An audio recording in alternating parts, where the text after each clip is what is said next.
Hello everyone, today I'm deviating from making edits of cartoons and movies that I love to show you Destiny 2, a game I like to play in my free time. Tomorrow, Destiny 2 is releasing its newest expansion, Beyond Light, and with the release of Beyond Light, these 4 planets are going to be removed from the game for an undetermined amount of time. Today, we are just going to take a small walk around all of the planets getting removed in Beyond Light to relive the past 3 years of Destiny. So with that, let's jump right in. Starting with Titan.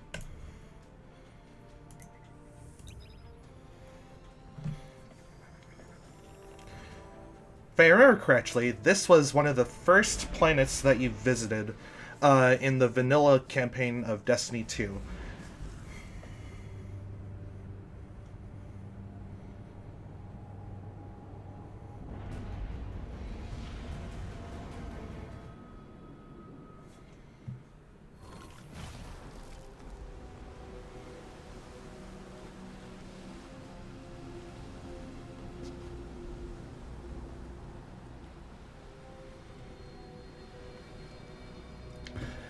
Right here, this was one of my favorite public events to do during year 1, because this was an extremely popular event due to its easiness and its double rewards. It was easy to do, it's right near the war point, and overall it was just pretty fast and to get your exotics. Because exotic rates back then were super high, unlike Forsaken's exotic rates where they were like super low.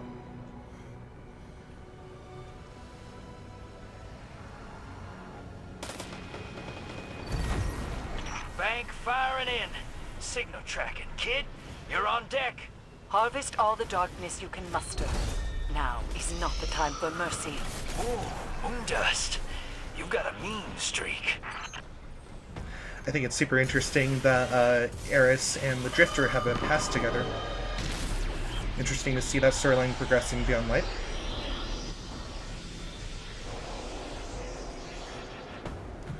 Right now we're heading towards the Savathun Song Strike. A lot of people think that a lot of people say that this strike is not their favorites. But when this strike was originally like its first when it made its first debut as a Nightfall in year 1 of Destiny 2. It was my favorite strike because I remember like all the time anomaly spots that you could shoot. I mean, I know year 1 of Destiny 2 wasn't the best. I've lived through that controversy from hell and back, but it's still a fun strike. One of my favorites.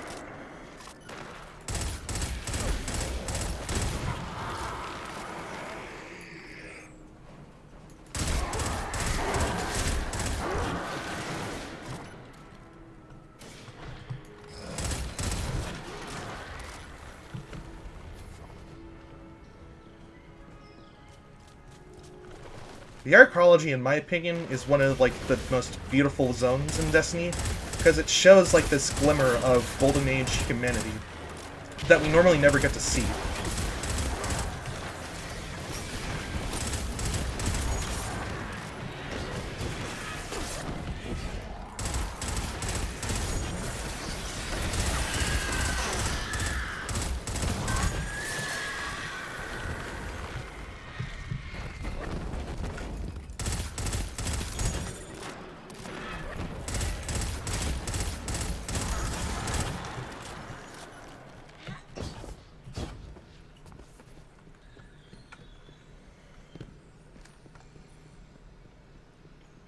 Right now we're heading towards the Savathun Song Strike Path. I think normally this area is closed off. Like, at least a certain area up ahead is closed off, so that way you can't access the strike in its full entirety.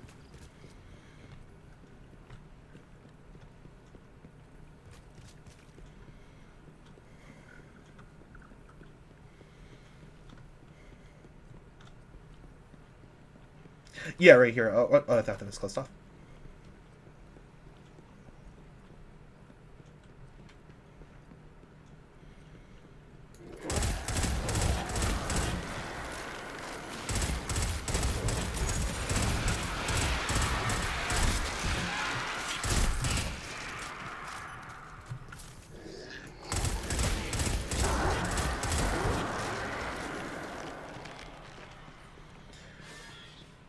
Yeah, just interjecting here. I have never played Destiny 1. I have never owned a PlayStation or an Xbox One. So I know I can't relive the, I guess, glory days of, of Destiny in its, I guess, truest form, as like fans have told me multiple times. So I am primarily a PC player. I'm not sure if I'll ever get a console to go back playing Destiny 1, since I am terrible at console shooters.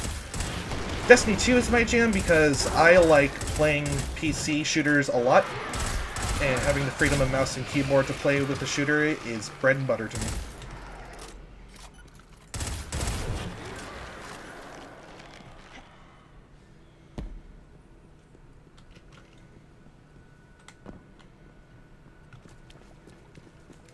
Yeah, right here. This is where the strike is closed off. So normally, past here, you'd get to the Hive Sealing spell with the Void Magic, and you'd go kill the humongous Shrieker that is named Savathun's Song. It's one of the more darker strikes in the series because, like, you're actively talking with an Exo Guardian that actually sacrifices herself, and she's down here with a fire team of nine other teammates. They're all killed off by Hive sorcerers and turned into void magic, which you use against, or void light and you're used against Savathun's Song.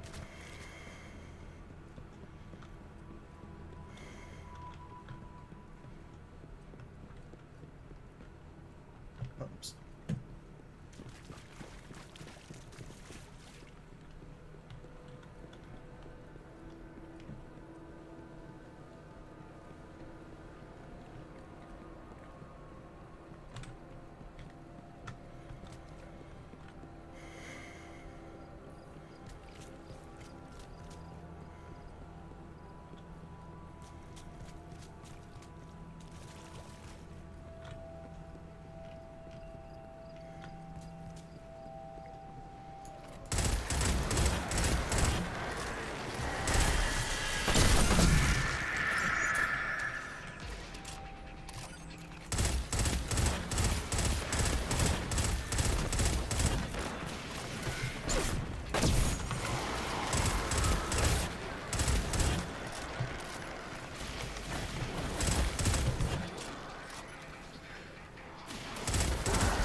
Okay, right now we're heading down the area of where you originally went in the Destiny 2 vanilla campaign, where you have to go retrieve a Golden Age CPU from the depths of the Arcology. And at the end of the mission, you drove a big tank. It wasn't like a standard Drake where you could shoot missiles. It was actually more of like a get-out vehicle, not really meant to kill anything, but you could run over people. Like, you could run over all the Hive Acolytes and stuff like that, which was fun. Oh, looks like they had another Roomba, or maybe it's a glitch. These Roombas are always so cute. I have to wonder if they're being powered by Vex technology because of their wires, but I don't know. You can always kill them and they make cool noises. There are only 2 Roombas in this entire Arcology, so I wonder if they're like... Or it was the only Roomba in this entire Arcology, so I have to wonder. How are they cleaning this entire place? Like, it's so dirty.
think this fighting place is pretty cool. If memory serves, you had to fight at least 2 ogres here in the original campaign.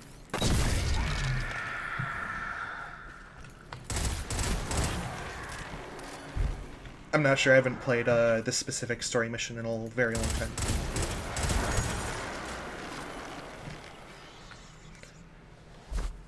Yeah, then after that, you would normally, some guy would normally jump up here, and then after you defeat him, you would normally jump down here. But as it stands right now, this way is blocked off.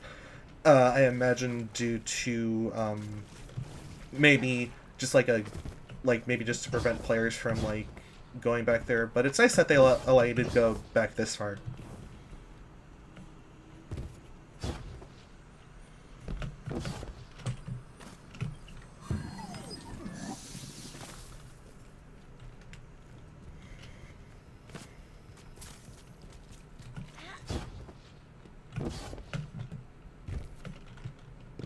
This jumps hard a bit.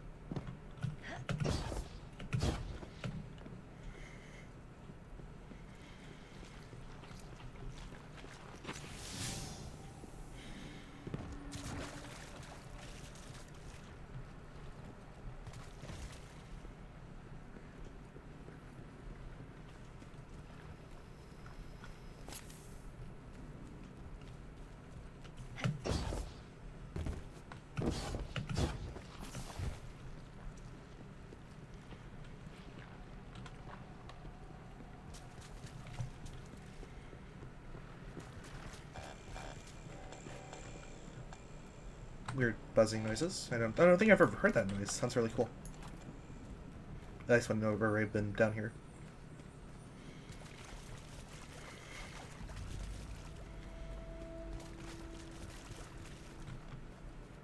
Oh, I might be going the wrong way.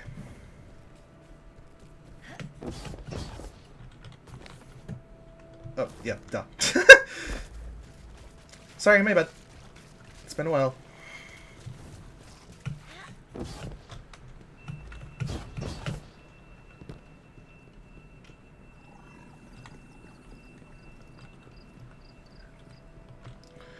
Alright, with that, that's the...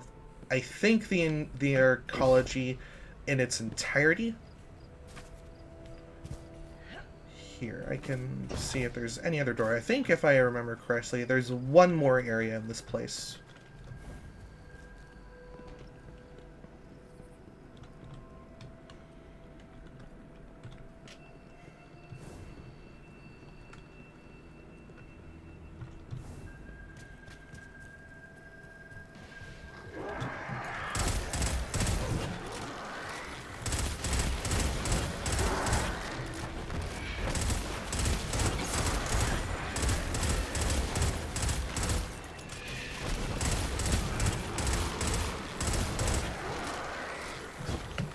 Primary.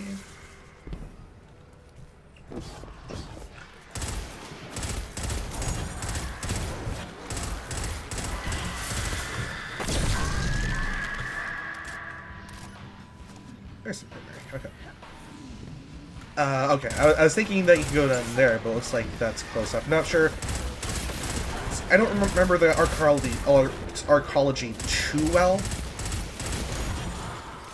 but I think if memory serves,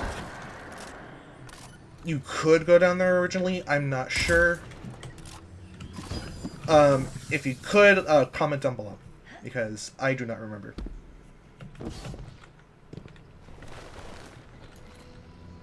Looks like they all respond. Okay, alright, whatever.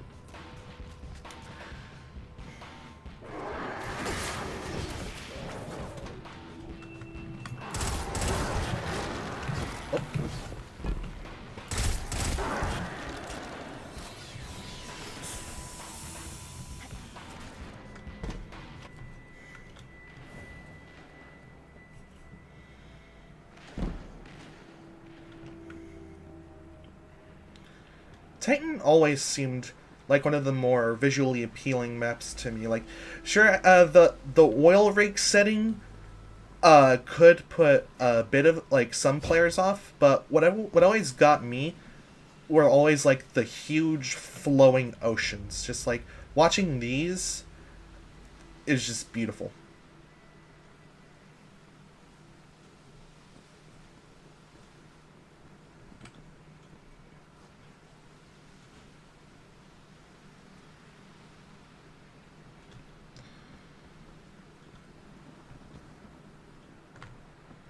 Oh yeah, one thing I forgot to mention about the archaeology. There's also like that huge sea monster nicknamed the Leviathan swimming underwater, not named after the Leviathan raid.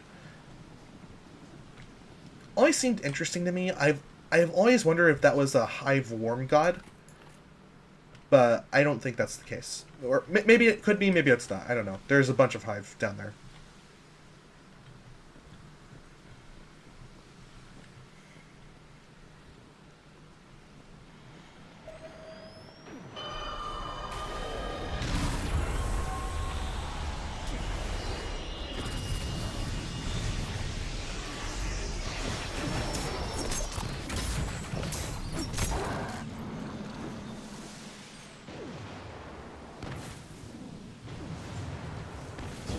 On Fridays, Zer would normally be here, standing in this like little staircase area. But as of this week, today's Monday, of course. So like he's not here. But I think he's on another planet today. I'm not sure which planet. I haven't researched that. We'll find out soon enough.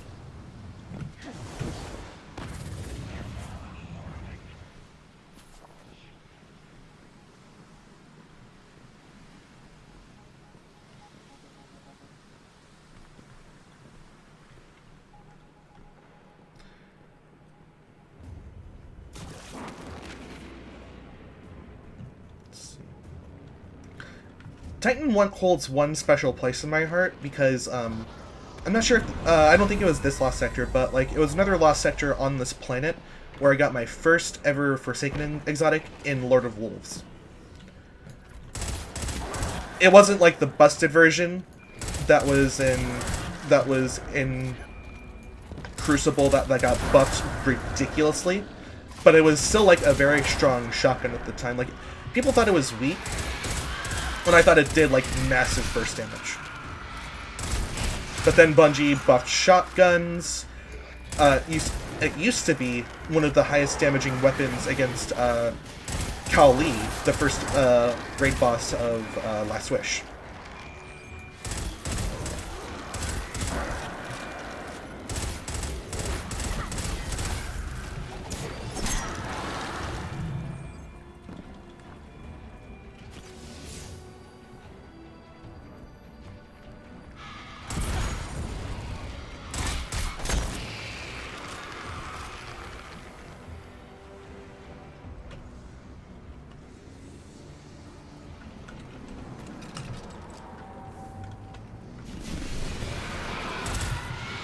Like all the nightmares are still here. I wonder if they'll be.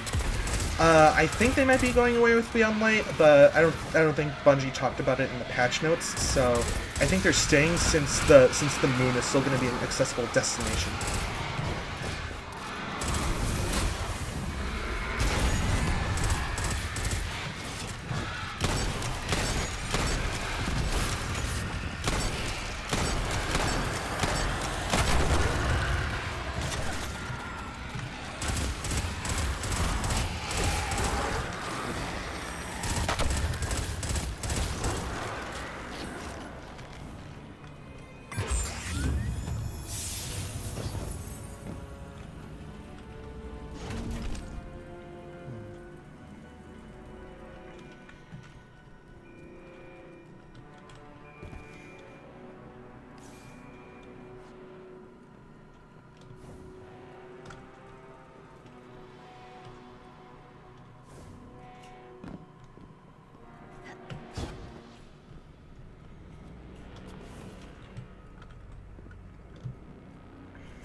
Oh yeah, touching on the darkness pyramids for a second. One of the Destiny YouTubers I watch, I'm pretty sure you know him by this point. His name is Dado. I like the way he described the darkness pyramids over the banks. He described them as farting darkness, and like I thought it was a little funny. So take that as you will. It's a bit fucking weird, but like, you know.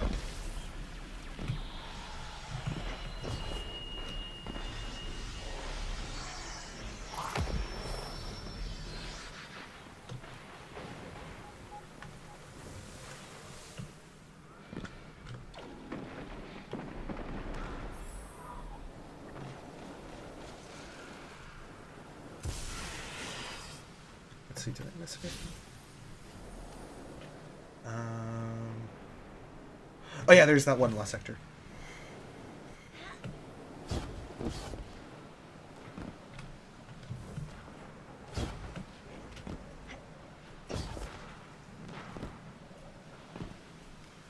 think if I remember correctly.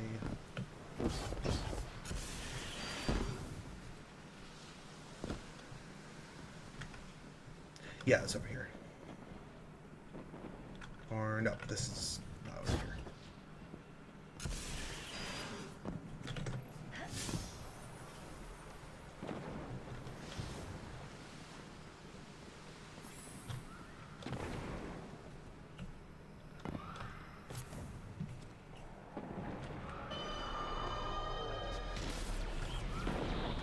Is it over here?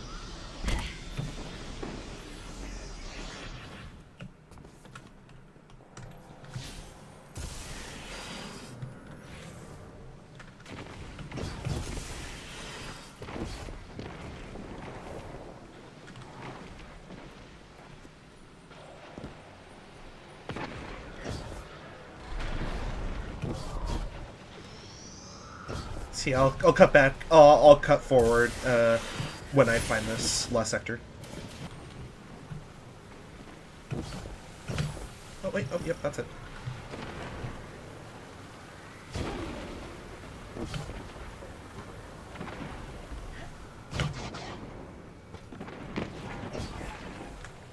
This last sector always seemed out of the way for me. Like, I normally don't play a lot of... I normally don't go back to lost sectors, except for one very convenient one on Mars that I always use for exotic grinding. So... yeah, like, I don't have very strong opinions on all of them, but I think this lost sector was the one that I got Lord of Wolves.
Yeah, this last sector is alright. Like, nothing special. Just kind of like, you know, just But it's actually I like its setting. I like how it's just like a boss room instead of just having to lead up to like a bunch of ads and then having it be a boss. I like how it's just a boss room from the start. So this could potentially want to be like one of your favorite lost sectors, since like if you needed a lot of major kills for an exotic quest, like let's say Malfeasance. Oh no, Malfeasance has you kill taken mini bosses, but still.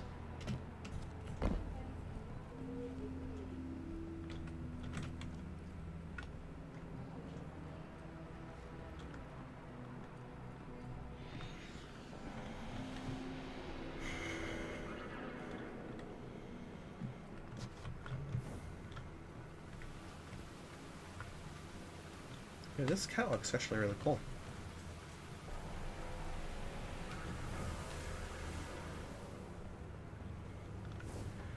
Let's see.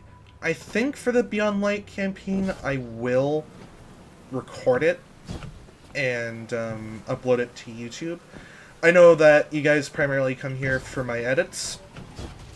I'm not gonna like I'm still up for doing edits, of course, but like if you want to see me play this, I mean, I might still upload it anyway. Just like feel free to like it if you want to see more of it.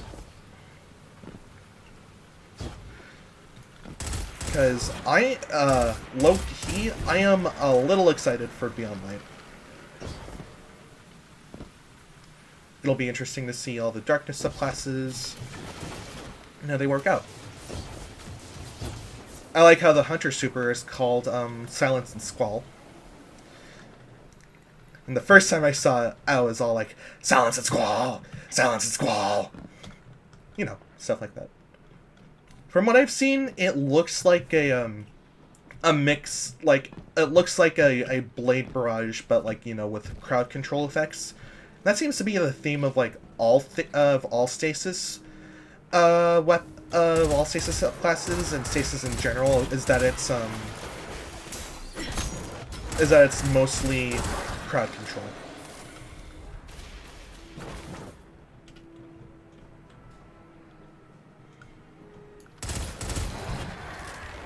I think the area that we're heading down now is also a place that you headed towards in the mission of the vanilla campaign.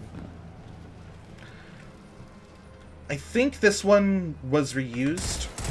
Oh no, I'm thinking of a different one. But like, I know one of the missions here was reused in one of the Season of the Drifter missions, where if you aligned with the Drifter, you had to help him recover some technology.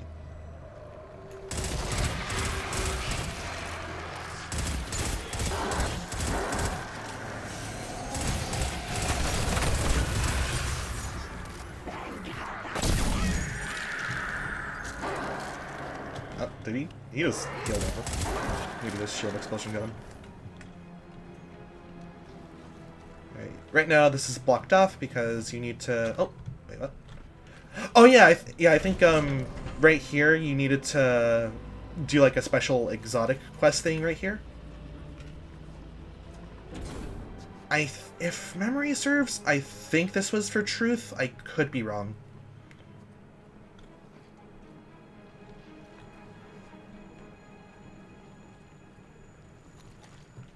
Forgot this is in the game, though.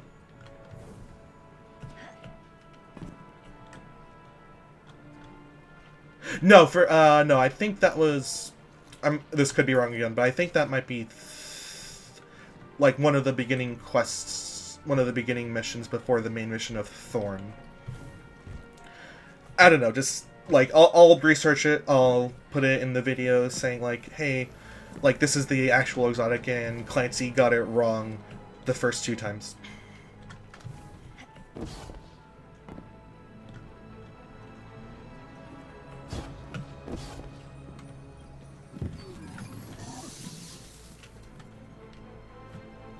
Wrong way. There it is.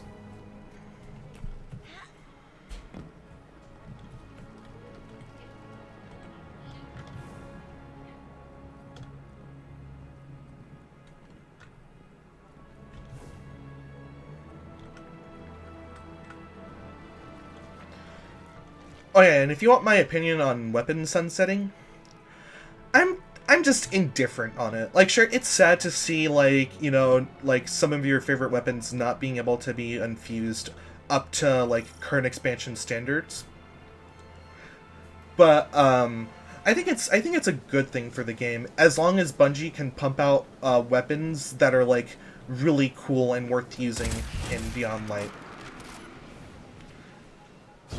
I am really glad that, Last Wish and Garden of Salvation are staying relevant throughout Beyond Light, because it lets me use this chattering bone I have here. It's rolled with Outlaw Rampage, and let's see, what other perks does it have? It has Ricochet Rounds and Small Bore. It's probably one of the best rolled primaries that I have, and it's one of my favorites. I have 14,000 kills in this thing. 14,000 PvE kills, that is, not PvP. Although there are some PvP kills mixed in there because I used to use this thing in PvP a lot. Okay, where's the...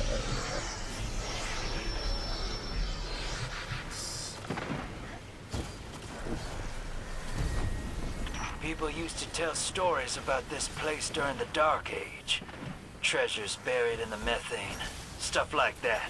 Did the Drifter ever chase any of these stories? No.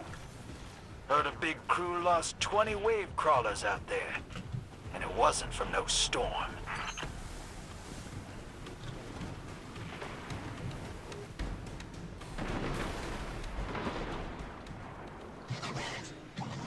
Siren's Watch. This was one of the first areas that you got to access in Titan during Vanilla Destiny 2.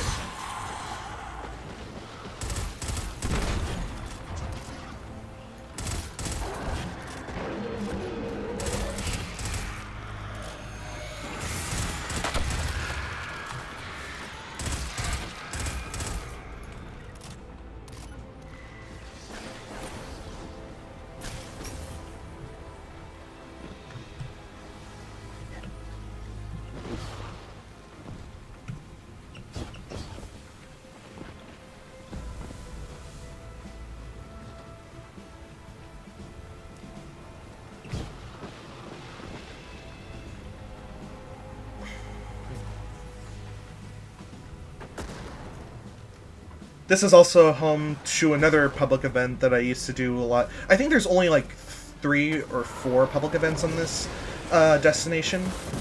But right here, this was one of my favorite locations to do the walker ones, like with the huge Titan walker. I mean, fallen walker. My bad.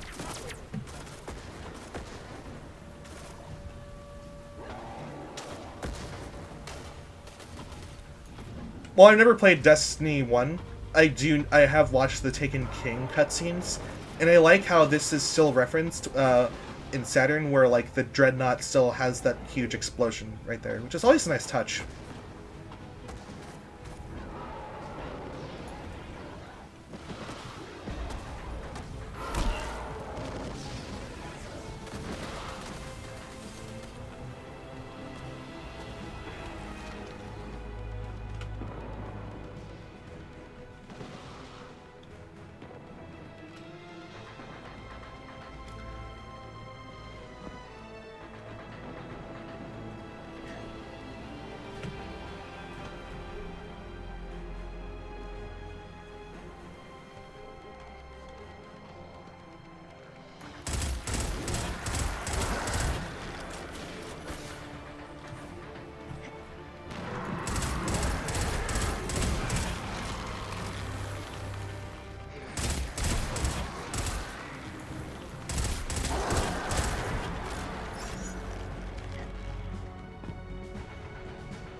So yeah, when you first get to Titan in the vanilla campaign,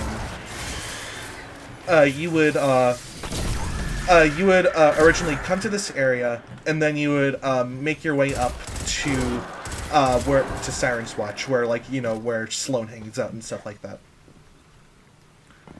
Right here is the mission where this is also a patrol like a little adventure mission where you had to defend a pile of transmat tech from the, I think, Fallen or Hive. I think it's Fallen. They basically they kind of ripped off that mission for a mission with the Drifter in Season of the Drifter. I thought that was kind of lazy by Bungie, but I could also understand since, like, you know, both of them had the same motivations of just like, hey, keep the transmat tech safe.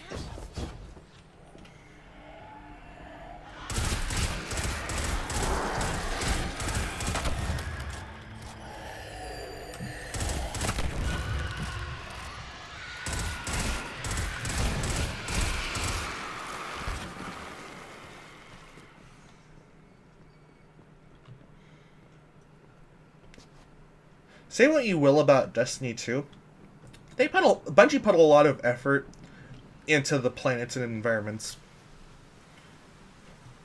Like, definitely, this game has its problems. I'm not denying that.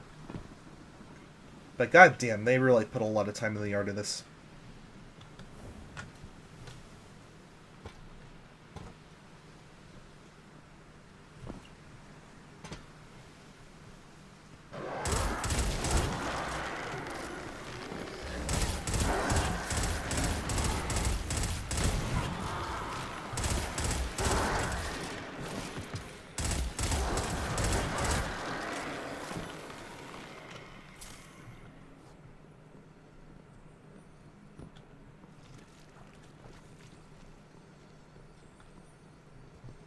And this area is closed off.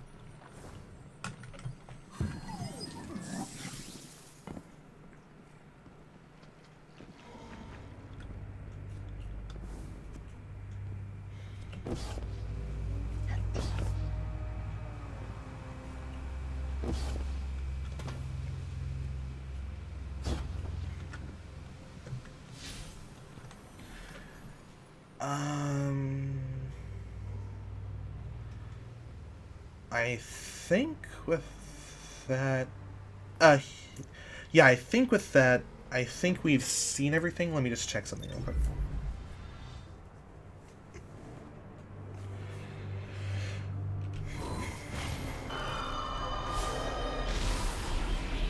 I don't think we've been down to Title Anchor. Maybe we have. I'm just not remembering wrong, or right, or whatever. No, yeah, we've been in there. Okay. And with that, Titan has been an amazing planet. One of my favorites to come to, even if it is one of the smaller destinations. Overall, I would probably rate this planet 8 out of 10. Let's go to orbit.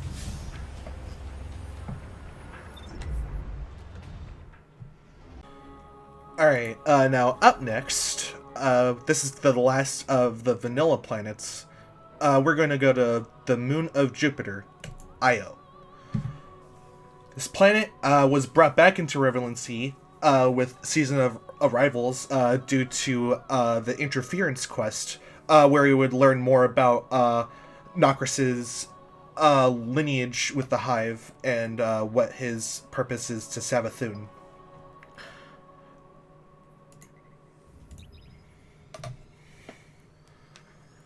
Place was always interesting to me because this was apparently the last place that the Traveler ever touched. So basically, it still has light from the Traveler on this planet. And Ikora was drawn to it in the vanilla campaign because of its light.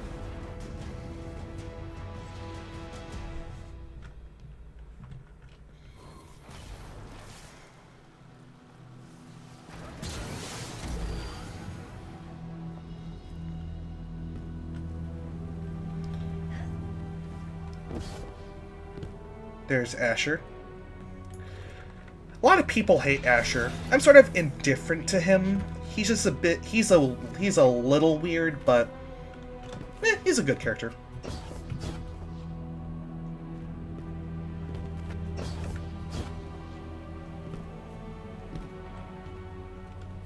And already we have one of the first lost sectors.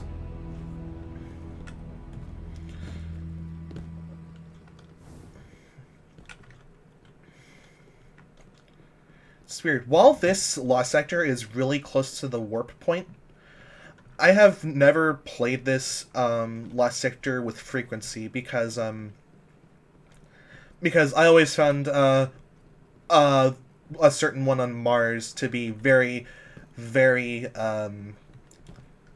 what's the word I'm looking for? Very convenient.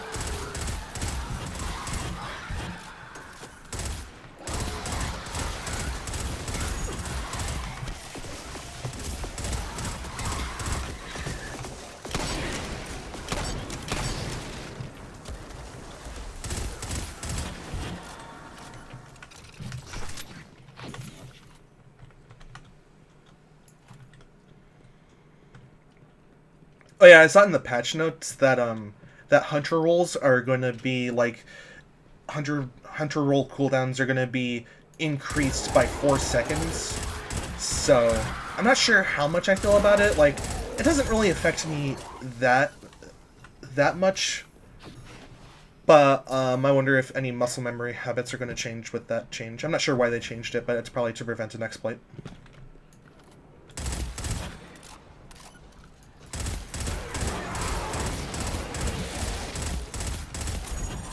I know more people are probably upset about it than others. A lot of people tend to have very strong opinions about how this game is balanced. With me, I just kind of tend to roll with Bungie's patch notes because I know it's their game. Like, I've tried giving my feedback before in forums. I've always never felt like my feedback on games has never been, like, impactful. But then again, I know how, like, feedback of any capacity could be impactful, so take my opinions with a pinch of salt.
I think what I like most about this lost sector is its verticality. Like, this is basically like the main central room that you spend about 60% of in the lost sector.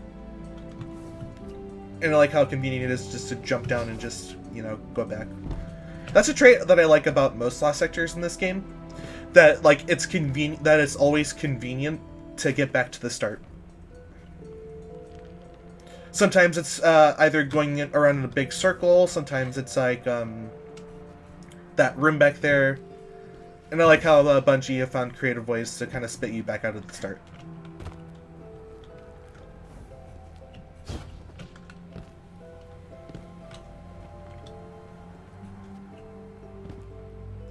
This is the start of the Pyramidion strike. I think this strike, I like this strike because I don't like the strike boss, but I like this strike when you're going through it, because I like all the laser gates that are there to just kind of like, kind of stop you. And surprisingly, this structure has a lot of like hidden stuff in it. Like, there's, I think, at least 2 golden chests in this little archway. And recently, with Season of Arrivals, you would find a thing of calcified light in order to make the new exotic trace rifle. What was it called again? I can't remember for the life of me. I'm sorry. My memory is drawing to a blank. Ruinous Effigy, that's what it was.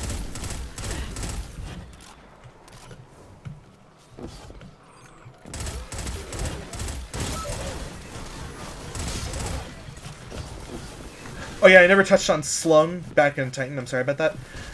Sloan is kind of a boring character, to be honest. I feel like if if anything ever happened to Zavala, I feel like she would be the next step up in command. Because like Sloan has that like Zavala way around her that makes her seem like she would be like the next Titan Vanguard. I'm not a huge lore nerd, so I'm not sure who would be the next Titan Vanguard, but I would probably rank Sloan there, because Sloan is a lot like Zavala, in my opinion.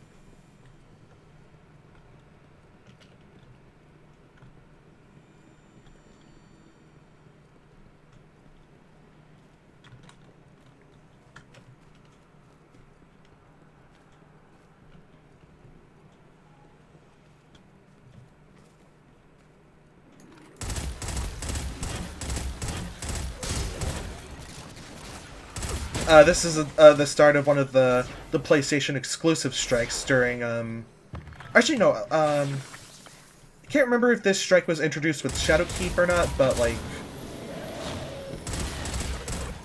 I recently played through this strike on the Nightfall.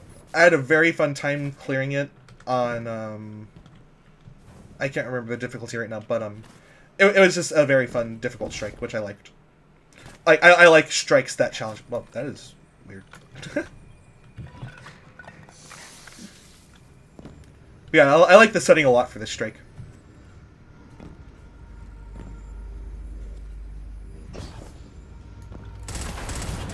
Of course, you can't go through it since the Vex Gate.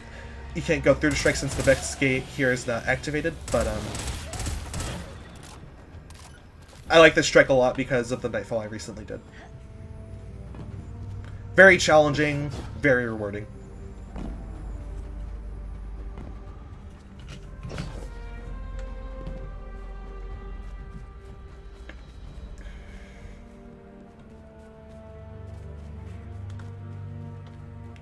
See, actually, yeah, what was the difficulty I did it on?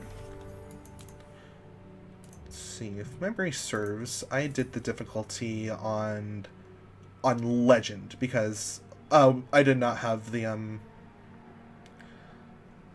what was it?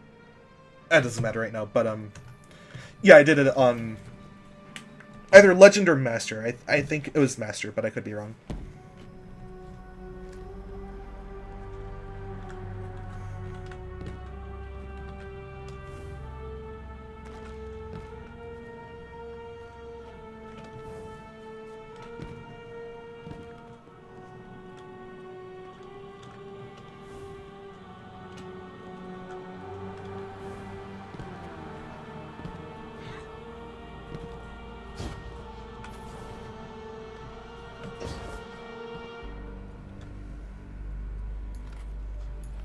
Beyond Light makes me wonder if we're ever gonna get like a ship like that, like the ships of the Darkness Pyramids like that. I think it'll be very cool to see an exotic version of that. So if Bungie is gonna do that, then please do that. I would really like to see that.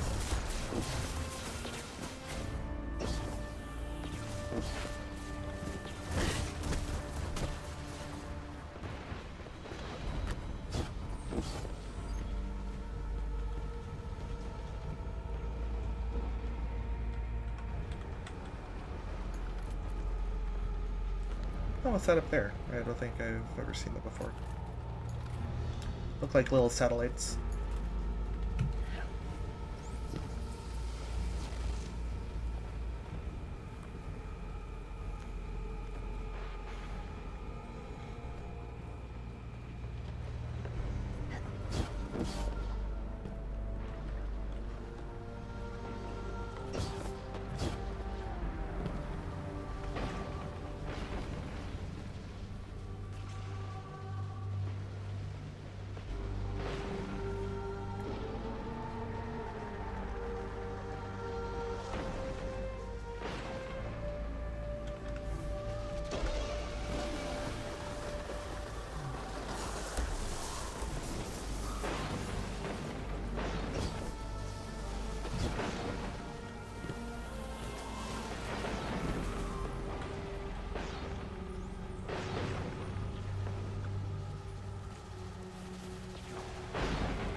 out of all the planets getting removed, I would say Io is probably like one of the, like, I think larger than Mars, but I could be wrong. Like, Io just feels bigger than most of the planets that are getting removed.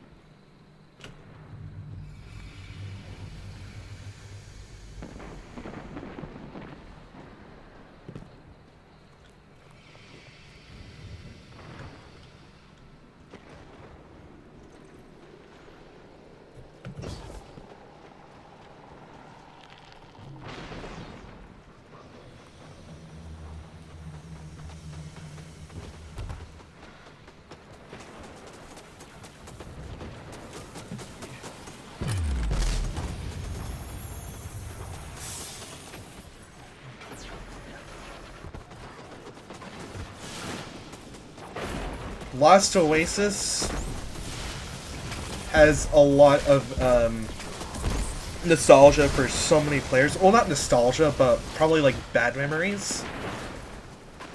Because this, when the Whisper mission came out, you normally had to wait for a very specific public event to spawn.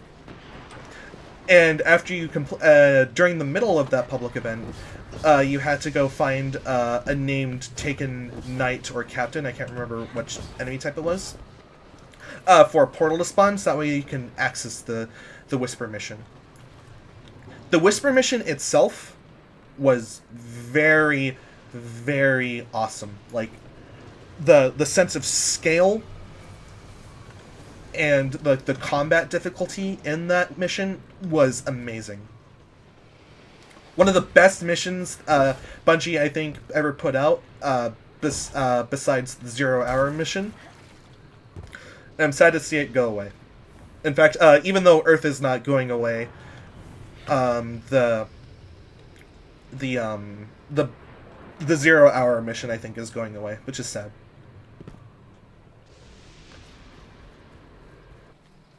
I managed to get my Whisper Catalyst, so I am all set on the Whisper mission. And right here is the main lost sector where the Whisper mission took place. So normally, for the Whisper mission, I don't have Stompies on, but what I would normally do is I would jump up here to like this small thing, then somehow finagle your way towards here. I guess you could do it without Stompies. And normally there would be like a little Taken Blight that you needed to shoot in order to progress. But right now there's this rock put in the way to block you from it, since you're not in the Whisper mission.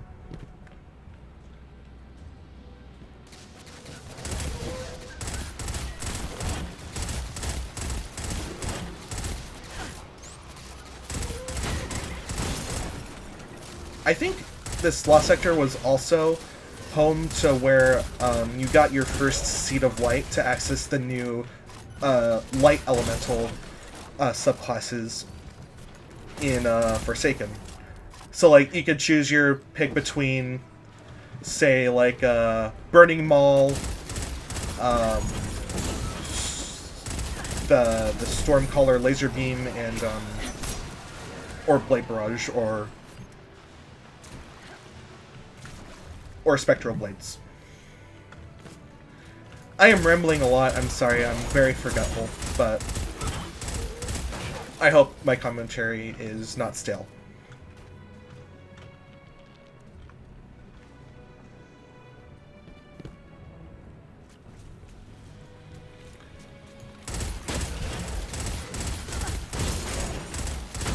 Speaking of Forsaken subclasses, Blade Barrage at the moment is busted in Gambit if it's sudden death, because with Blade Barrage combined with Shards of Galanor, the super energy you gain from Shards of Galanor has this weird stacky effect with the increased super energy gain in sudden death, because like, instead of it going up gradually, it just fills up instantly. But in order to have it fill up instantly, you kind of have to, like, space out your kills. Like killing a single guardian with Blade Barrage will instantly refill your meter if you have Shards of Galanor. But if you keep doing it rapidly, it won't fill up. But basically, you have to wait for like the little cooldown on the left side of your screen that says super restoring to like disappear in order for you to gain the super gain. I'm surprised that Bungie hasn't touched upon it, but I think it may spell a nerf for Shards of Galanor in the future.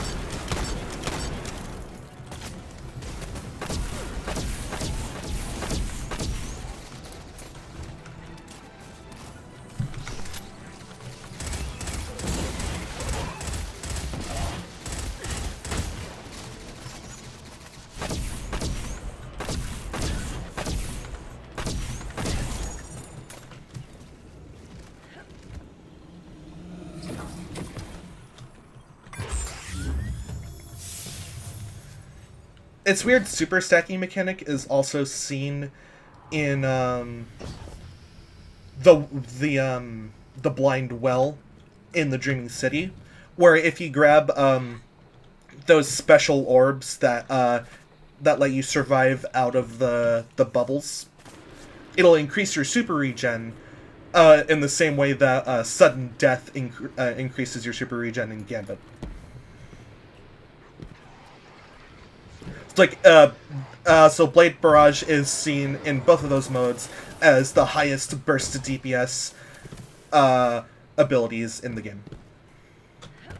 Go ahead, try it out. I'm not sure if it's been super prevalent, but try it out if you're a hunter.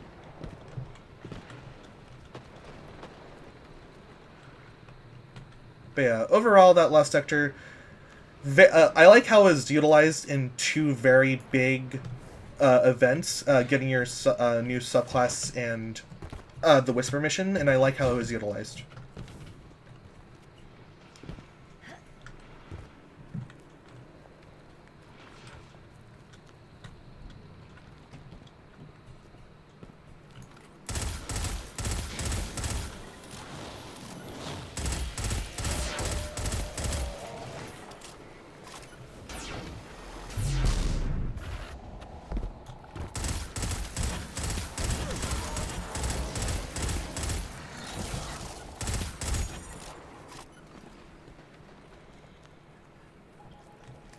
There are a couple of times in this zone where I was like super bored of waiting for the Whisper mission to spawn, where I would always try and climb to the highest point of the tree before getting either blocked off or just falling off, which is really fun to do. What I also like to do was I always like to charge up Arc Staff fully, so that way I could just cast it at the peak and then just like do a huge diagonal ground slam from the top of the tree in order just to like make a huge like cannonball.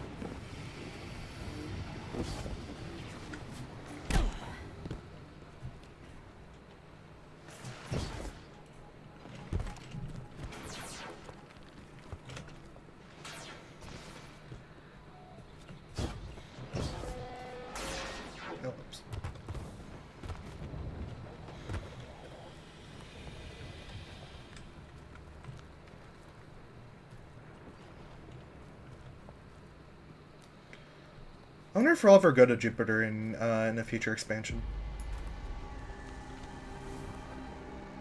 It'll be super interesting to see.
think out of all the planets that are getting removed, Io is probably like one of the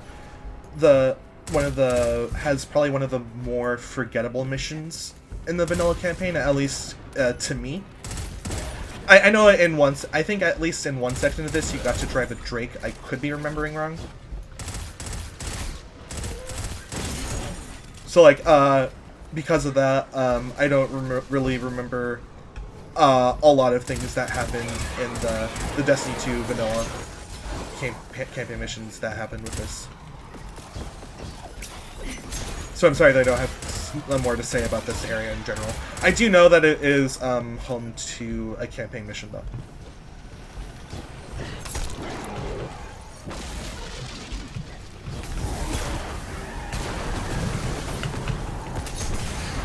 Ow. Best golden gun NA. Let's see, just checking here. Is there a last sector here? No, there isn't.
It's also interesting to me that while it's a starry sky, there's always like a sense of, oh, it's like really bright. It's a really bright day. Could be to like that sun over there, but like it's weird. Just starry sky, bright day. It always seemed super interesting to me.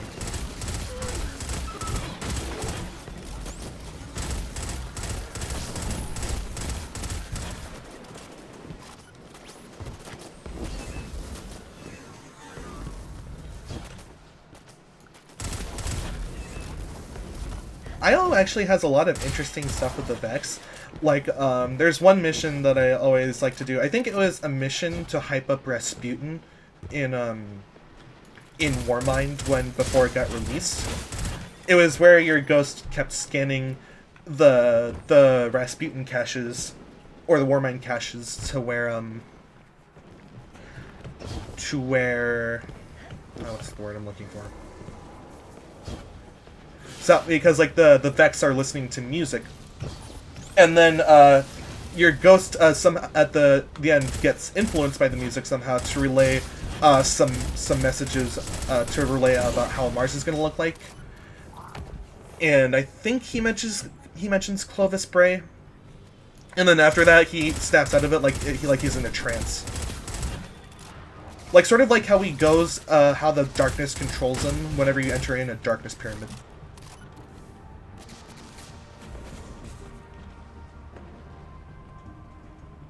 This is like a random little cave area. I think this is, this can house a treasure chest. I could be wrong.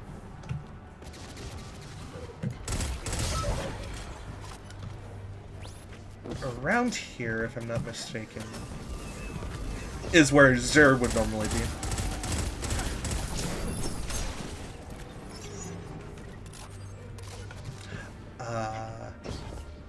Not in this cave. I thought it was that cave.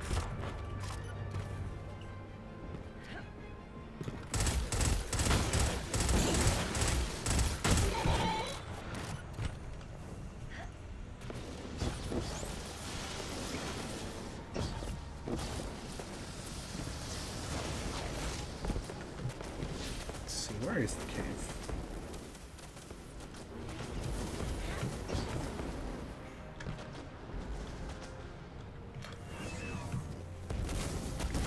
I'll find the cave soon, but like, I'm just gonna walk around this area for a bit.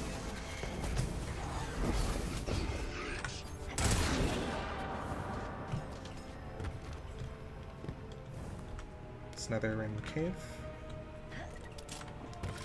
I can't remember what the significance of the caves were. I think they were used in the mission. Comment down below what they were used for, because I can't remember what they were used for.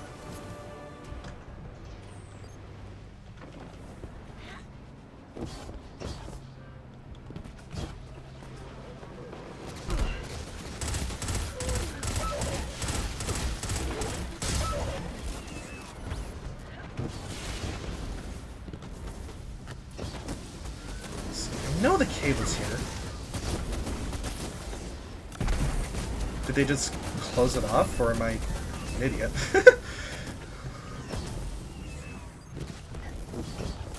No, it's here. My bad. Looks like Zuri's here this week. I bring gifts of the Nine. Gifts you sorely need. I already have all the weapon exotics and hunter exotics. I guess I don't have these, so... Or maybe I do. Yeah, I don't think I have these. I'll just grab them. I do have two other. I do have a Titan and a Warlock. I only use them for raiding purposes. But because Hunter is my main class that I always play. Yes, I know Hunters are basic bitch classes, but you know what? Hunters are my jam. Like I feel like I've always been like in every RPG that I play that allows me to play like a caster class, like a magic class, like a sorcerer or mage or whatever. I've always chosen the mage role. So I thought for this game, hey, why not just choose a hunter? And then I'm playing hunter right now, and I like playing hunter.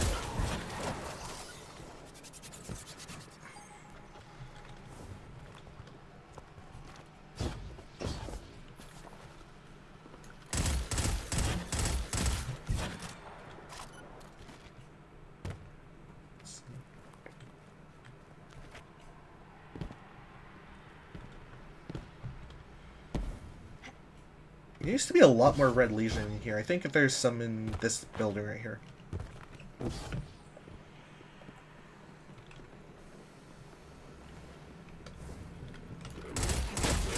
Nope, the specs.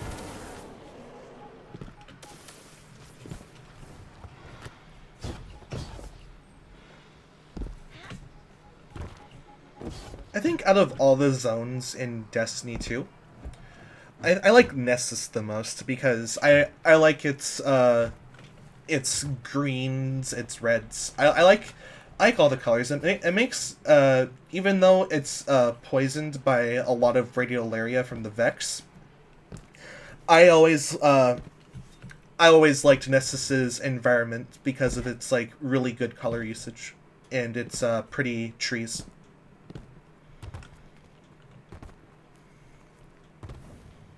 And thankfully, Nessus is not getting removed from the game. Although, with that, Leviathan is also getting removed, which I'm really sad about because, like, of course, Leviathan was the first raid I ever played in the Destiny franchise. I know a lot of other people hate it. Like, honestly, like, I dislike Leviathan for certain reasons, like, you know, raid loot, like, you know, being easy to obtain, and most of the, like... Even though, like, Leviathan had some of the best raid loot, even today, before Beyond Light, like, people are still using Midnight Coup. And that's pretty much it. Midnight Coup is still the only reason that like Leviathan is relevant today, in my opinion. Because it's a fixed role, it's Outlaw Rampage. I used it a lot back then. A lot of other people still use it. Even in PvP.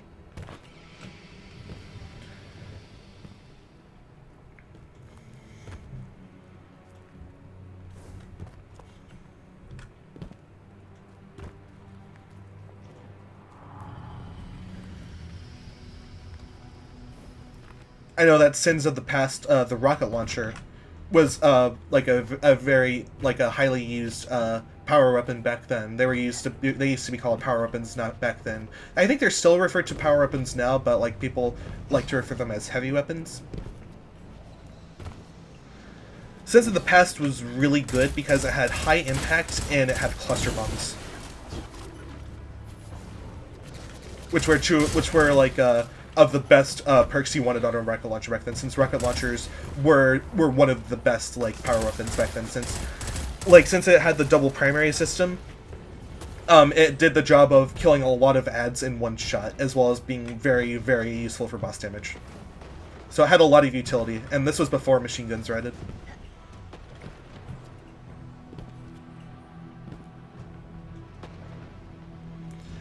I'm sorry that I don't have more to say about the planet. I do like the environments, and I like these like little bone things.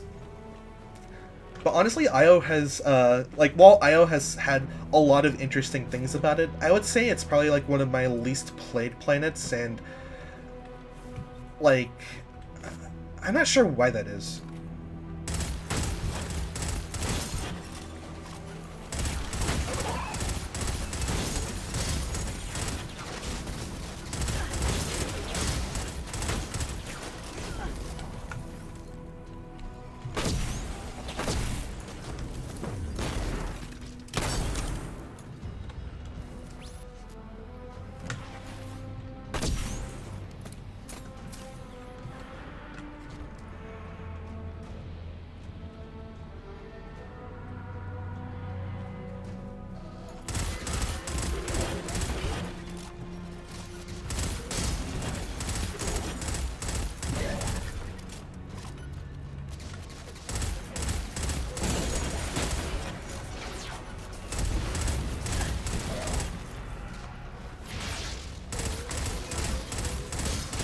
Like, I would say in terms of story, Io is probably like one of the better planets, but in terms of like gameplay, it's probably one of the weaker ones for me.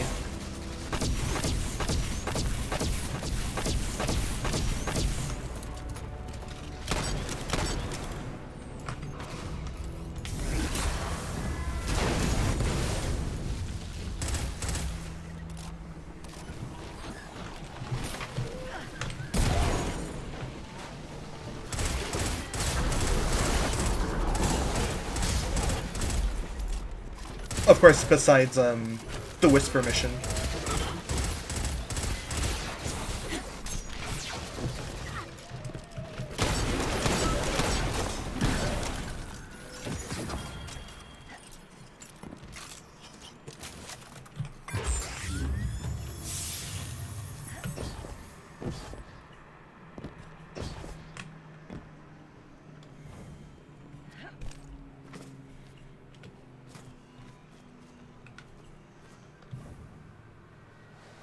Again, another great example of spinning you back at the front. I think there's a certain special mission where you actually had to go in that way. Can't remember what it was, but I know it was, I think it was a mission in Year 2, if memory serves.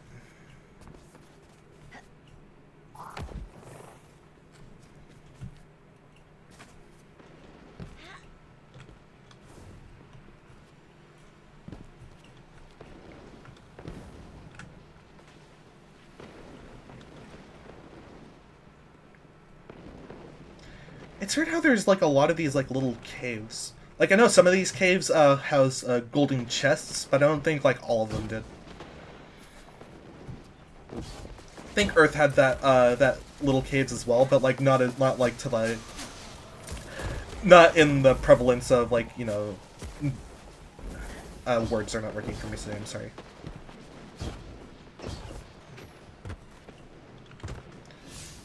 see. I think that's everything. Did we go through everything? Let's see. I think we went through... Yeah, we went through that last sector.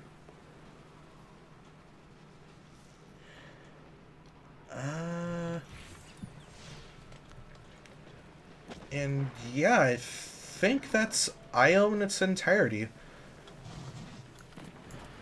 Overall, it's a really good planet. Love the setting. I just don't, like... I feel like it's going to be one of the more forgettable planets. You can totally debate about that. Like, it has a lot of great things in it, like the Whisper mission, the Pyramidian strike, and that most recent strike. Let me see what it's called, actually. I'm sorry that I'm forgetting the name. Not the Whisper. Pyramidian. The Festering Core, that's what it's called. Yeah, and the Festering Core... Oh yeah, I'm going to showcase this one thing if it's still here. So basically, there's this, I'm pretty sure you probably know about it at this point, but there's this weird thing with the physics engine. Specifically with this little, like, thing right here. Like, if you jump down this at a certain angle, you'll just go, like, flying in a random direction.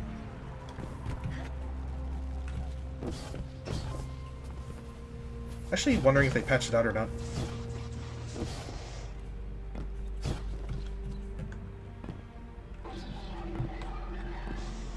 No, oh, there we go.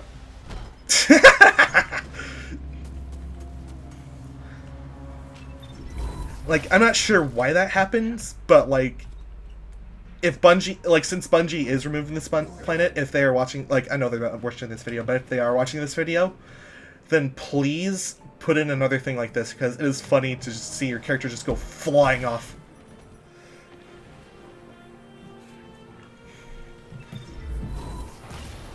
But yeah, anyway, that is Io.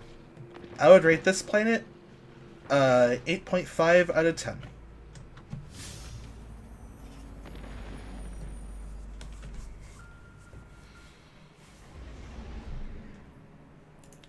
Alright, next planet. Let's go to Mercury third, because Mars is one of the bigger destinations, while Mercury is has the smallest destination of any DLC planet that I've played. So yeah, let's jump into Mercury. Curse of Osiris. Oh man, what do I have to say about you? It was the first Destiny DLC that I ever played, so I'm just sort of indifferent to it. Like, a lot of people hate this expansion. Like, a lot of people. I just semi-dislike it. I do like the Infinite Forest a lot, even though it is tiring how much they reuse it. Like, for the longest time, you were not able to use a Sparrow.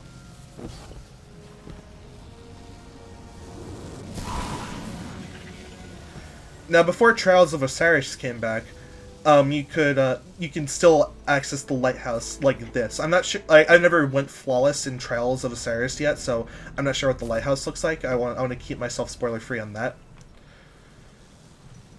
But what I liked about Curse of Osiris was the weapon crafting system. Even though the weapons were kind of like overshadowed by like weapons like Origin Story and Midnight Coup for having like the Rampage perk. I think Perfect Paradox was used a lot since it did have Rampage, but it took up the power slot back then.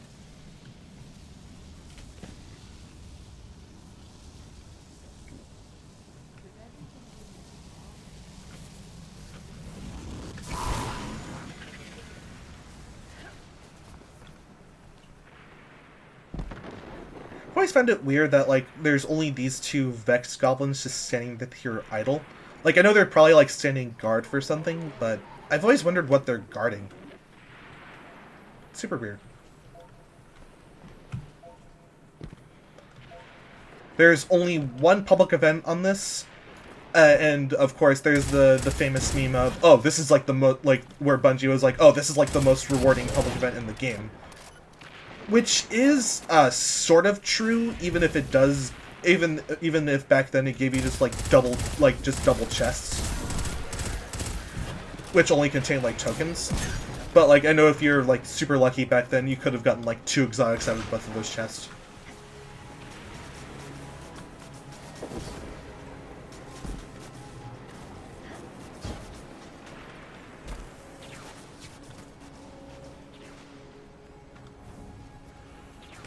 I would go into the Infinite Forest, but unfortunately you can't go there unless you have a purpose to, like going to the strikes.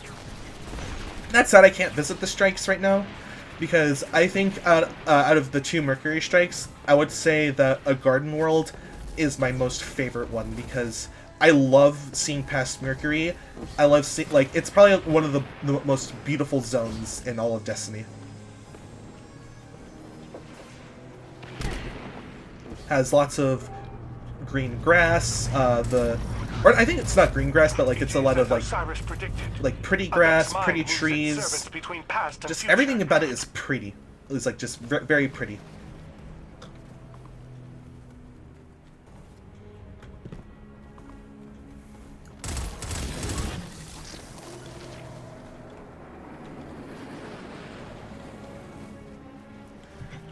Speaking of Trials of Osiris, I don't know why they chose to bring Trials of Osiris back, because I would much rather like to see Trials of the Nine. I feel like Trials of the Nine is much more interesting than Osiris, because we've seen like a lot of backstory from Osiris at this point. So like Osiris to me has never been like that much of a mysterious character. Although I've heard back in Destiny 1 that he used to be very mysterious. I'd love it if it was still Trials of the Nine. That's my opinion.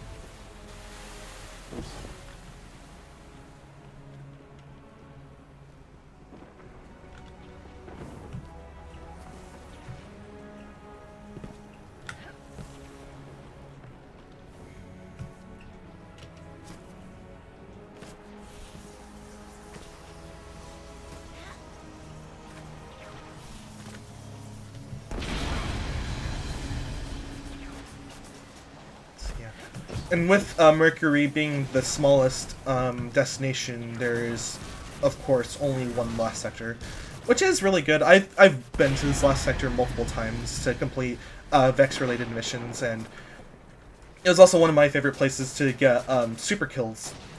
When I was here as a Titan, I remember just equipping Insurmountable Skull Fort and just getting all the melee kills that I needed and super kills that I needed.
I remember this last sector had like a cool Cabal mission back in Forsaken, where like it was one of those like incendiors that had like the bubble shield where you have to like dunk the solar charge into the shield generator to disable it. It was a tougher mission since it had like a pretty high power level cap. And like it was scary because I think it had a brawler modifier too.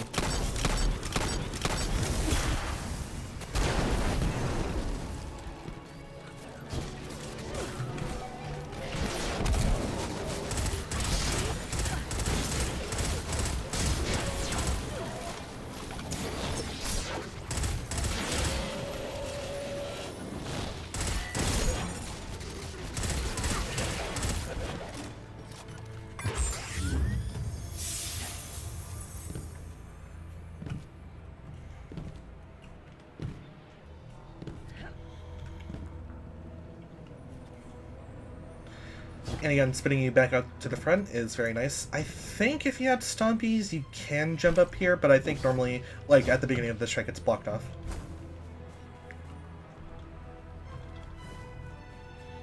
I mean, not strike, lost sector.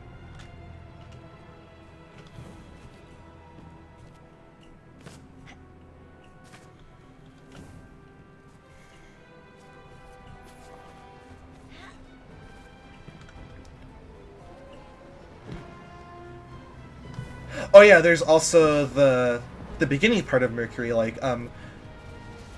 it's easy to forget about it, but you actually didn't spawn next to the lighthouse when you first get to Mercury. You actually had like a little path to traverse to get to the lighthouse. Oh yeah, and there's the guy behind the lighthouse I can show you.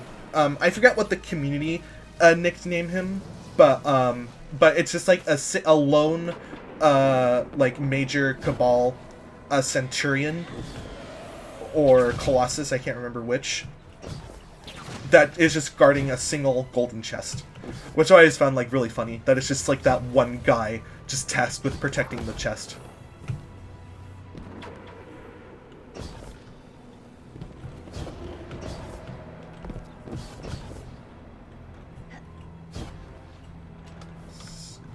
Yep, he's right here, Colossus. He's not a named Colossus, which is sad.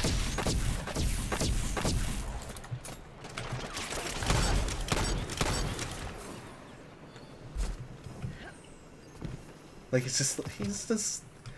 he's guarding his chest. He's a good boy. Unfortunately, he is now dead.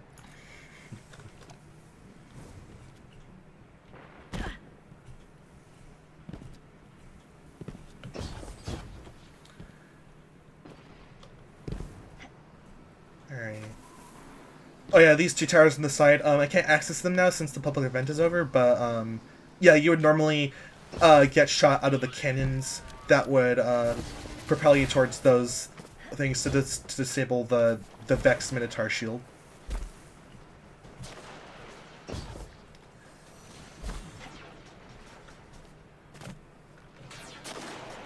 And yeah, with that said and done, that is the entirety of Mercury. Overall, like, it has probably like one of the worst stigmas in the Destiny community because of it being the shortest, the smallest destination that you can access right now, especially for a DLC planet. But that's mostly because like most of the effort went into making the Infinite Forest, which is fine. Like, I can see that being like a hefty challenge to make both the Infinite Forest and Mercury into like a playable thing in that short of span of time. Because like Curse of Osiris released a pretty short time after the vanilla launch of Destiny 2.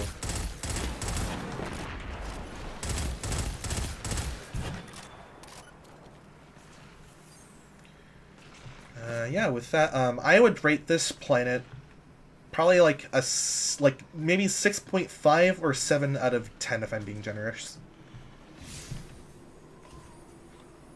Still has beautiful visuals, but like it's too short. Like it's too small. Alright, and with Mercury done, we're now moving on to the last DLC planet, which is Mars. Mars is one of my more favorite destinations because like I spent a lot of time in like playing this the Warmind expansion, which is good. Like Warmind was definitely better than Curse of Osiris, but like a lot of people still hate this. I think generally dislike Warmind in general, because Bungie was still going through the phase of like everything. Basically, the Eververse is still the end game and all that.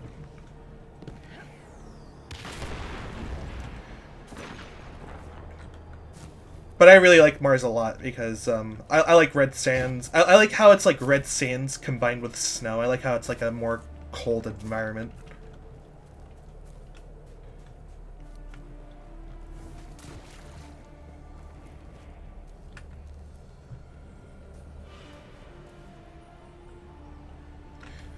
The story behind the Clovis Brave facility is also very interesting because Clovis Bray were the ones that ran the EXO program, which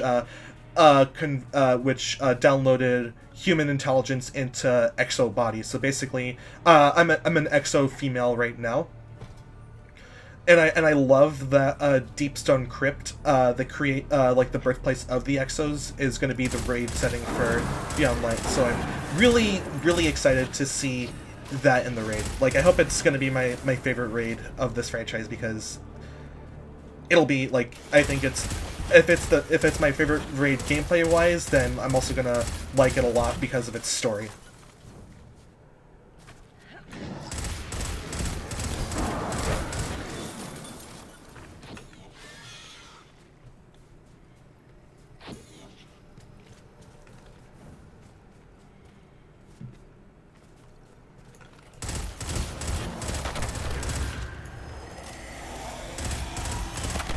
Right now, we're on the way to Nokris, like if this was the Nokris strike, but before this section, the Nokris strike is closed off, so you can't progress in the strike. Like with all the other strikes, you can sort of progress in, but you really can't. But yeah, normally right here, you would go right to just shatter the crystals, which the Hive Knights were guarding. And I thought the concept of like picking up these balls and shattering the crystals was good, because like it used the same animations as in Spire of Stars, where you picked up the ball and it had the same animation of picking it up and throwing it. So like it was very cool how Bungie made those connections, even if Spire of Stars wasn't a Hive ring.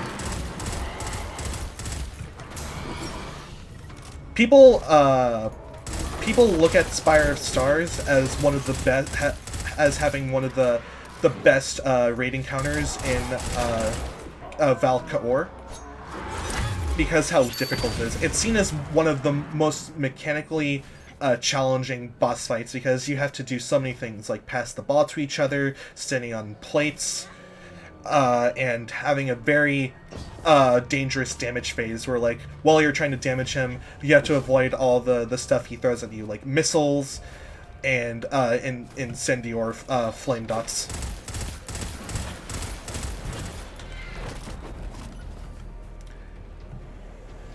It was a very cool raid. It just didn't have like the best raid loot. Like the raid loot of Spire of Stars was essentially almost a reskin of Eater of Worlds raid set, as well as just having two very mediocre weapons, like in a burst pistol and in a fusion rifle.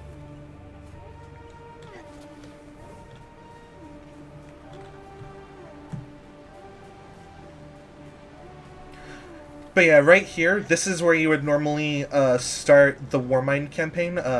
Anna would call you, and you would just fly down here, and she just needs your help dealing with the Frozen Hive, which is a nice start. Even if the campaign itself is very brief and does not hit a lot of the story beats, I think it's still a serviceable campaign, but like definitely not on the level of, like, you know, Forsaken, because Warmind was just like average at best. Especially with the ending, like killing Zol. We shouldn't have been able to kill Zol. Like, I feel like if we had killed Zol in the raid, it would have been a much better storyline. But however, we didn't get the ending, and basically, story-wise, this campaign sucks.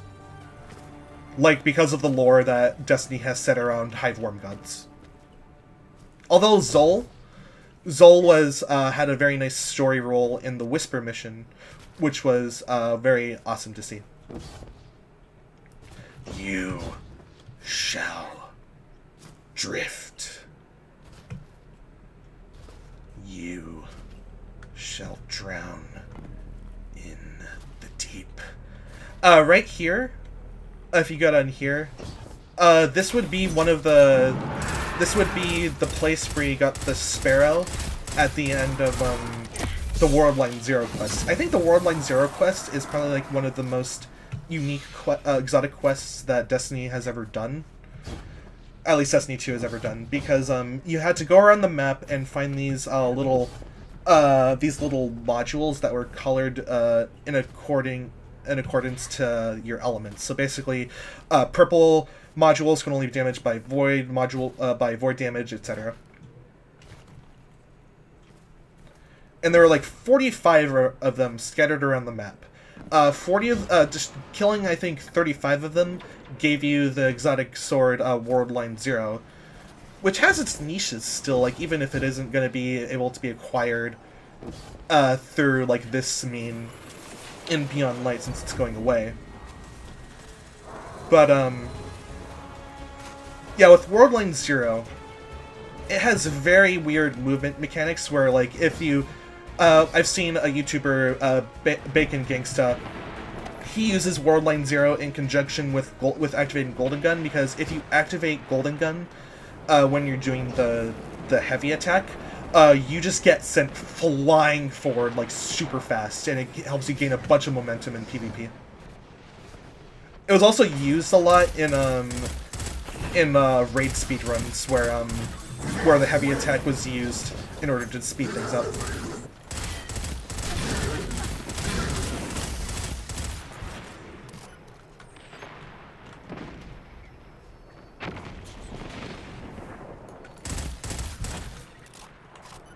Escalation Protocol was seen as one of the best endgame activities for Destiny, and then almost every expansion after that had some form of like Escalation Protocol style endgame event where you could just always grind for certain weapons. Like you'd grind waves of enemies in order to get like really good loot. And overall, it was fun for like a while until Season of the Drifter, because Season of the Drifter was when things started to feel really stale with that entire formula.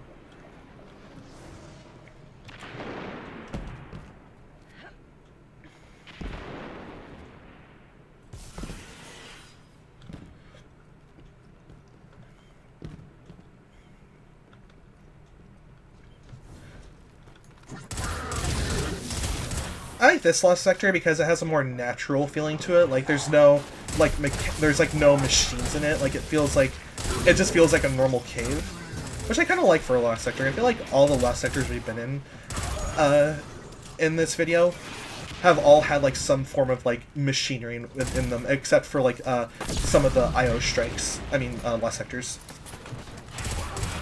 Well, I like this one because it's just like a standard like cave.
And yeah, then again, you can just jump down here and leave Lost Sector.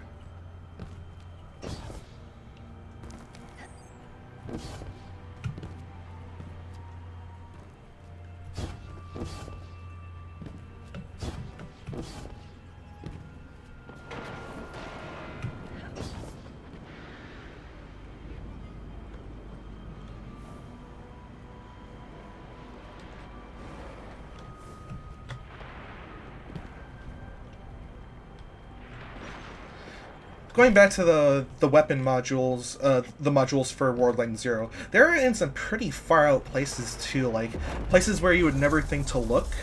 Like, for example, one could just like be out on this dam right here on like the bridge, pretty far out, like almost to the point where you'd have to get a sniper.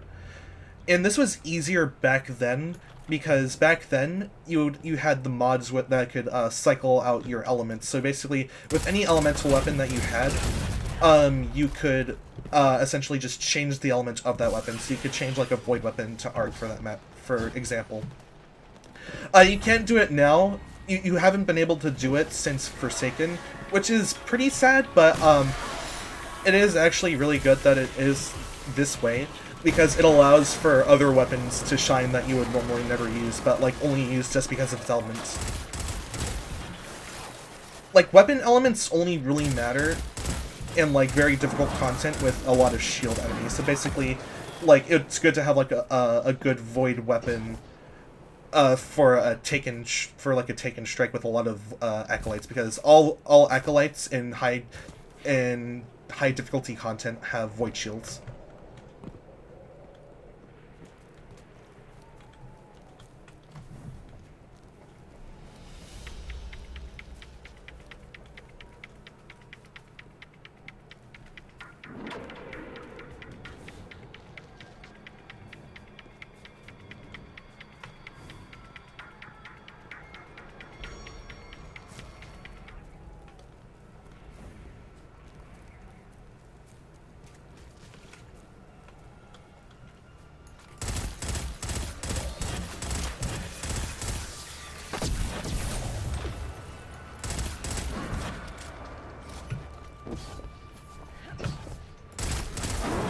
Right here, this is the start of the Zol strike. What really like rubs everyone the wrong way about both of the Mars strikes, as well as like most strikes in vanilla Destiny 2 in general, is that most of the strikes are basically just like rehashed story missions, which is pretty bad considering, like, you know, you want something new for strikes. But like if it's like I think, like, since Warmind was kind of a rushed expansion, I feel like Bungie had to do whatever they had to do. Was just, like, you know, just the bare minimum. Which, of course, we shouldn't expect from them, but, like, if they had to cut corners like this, in a time where, like, Activision was sort of, like, spearheading their expansion model, then I'd say, like, they did their best. This strike is also home to the Rose...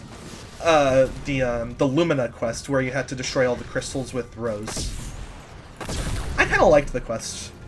Like, I like Lumina as a weapon because, like, of its healing capabilities and synergy with the Warlock Dawnblade subclass.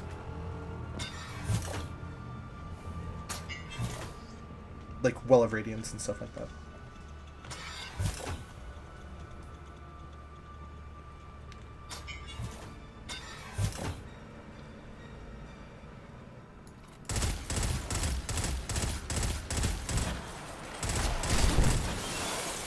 I remember this mission. Basically, only thing I remember about this mission is that I used this mission at one point to help me farm for Crimson Exotic Catalyst kills. But, like, yeah, this mission has you help Anna recover some Golden Age data from Rasputin that Zavala wants to get rid of, but then Anna's like, no, I want this to be preserved, and then both Zavala and Anna have like a bickering fight with each other, and then basically everything gets resolved.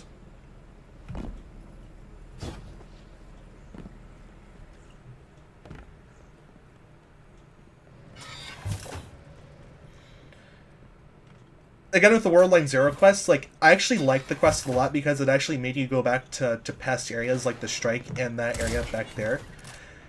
Like, just to help you scout out for, like, the little modules. Like, I think that was probably, like, the best endgame exotic hunt that I liked the most. Like, even if it wasn't, like, tied to, like, a special dungeon like Wishender was. Like, I think Wishender, like, is probably more satisfying to get because you actually have to go through new content instead of just traveling back as, like, a scavenger hunt. but like in terms of like, you know, before Forsaken, I think it was one of the best.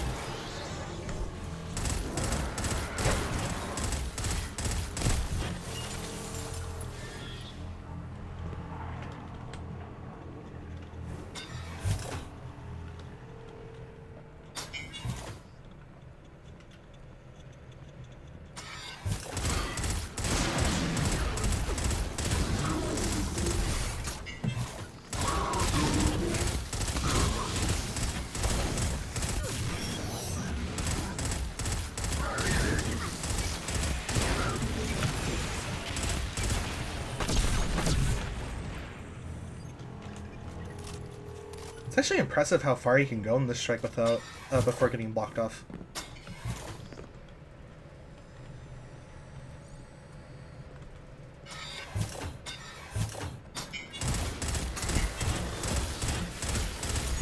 Yeah, right there. Yeah, you're blocked off. Because like after that point, you're basically go out to the final boss, which is Zol.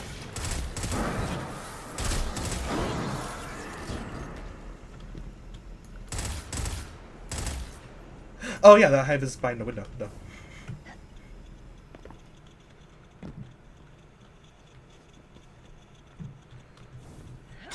Again, like everyone, like I'm not gonna hammer this plane into the ground, but like have like as everyone said with this expansion, it is super disappointing that like a literal worm god, like one of like hyped to be one of the most strong enemies in Destiny 2's lore, can just be taken down by bullets and fire sticks.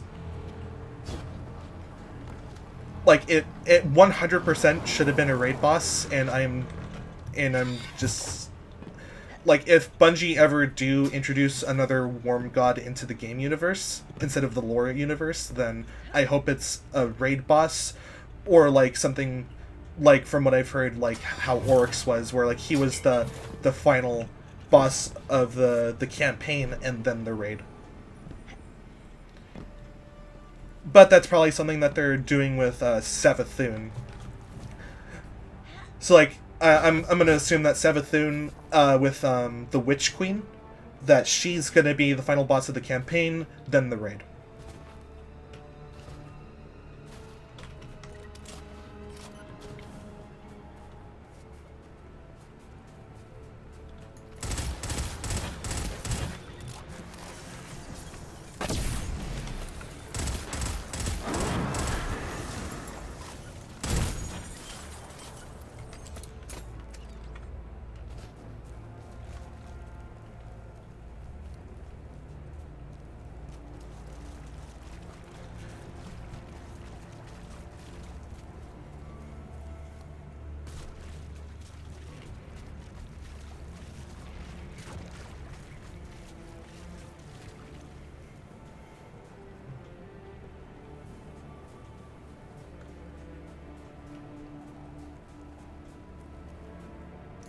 I like the way that moon looks. I wonder if that is a moon. Looks like a moon. I wonder if it's the moon.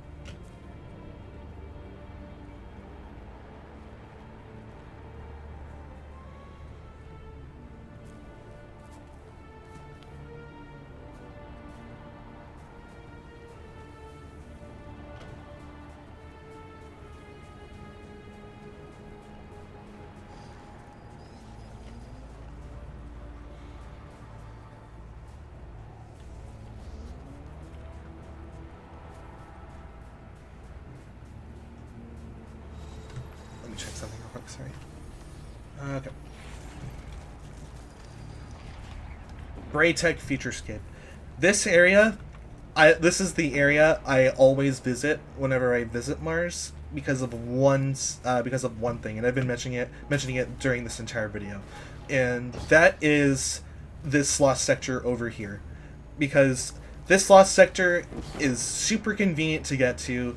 It's like not far from the Braytech Futurescape warp point, and like it's like my most commonly run strike. It's very it's lost sector. It's very short. It's very simple. It's fast to clear out, and it's very, very handy to use for exotic quests, or quests that require you to kill like a lot of enemies.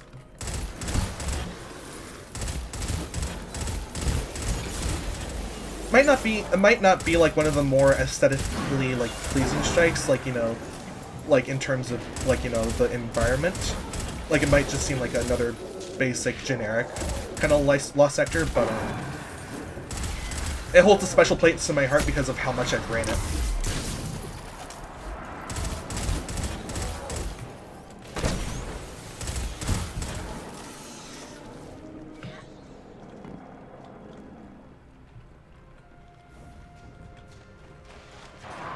What I like about this section is that all the crawlers are just kind of like hiding here, but like you could just jump over them, just kind of kill them all like that.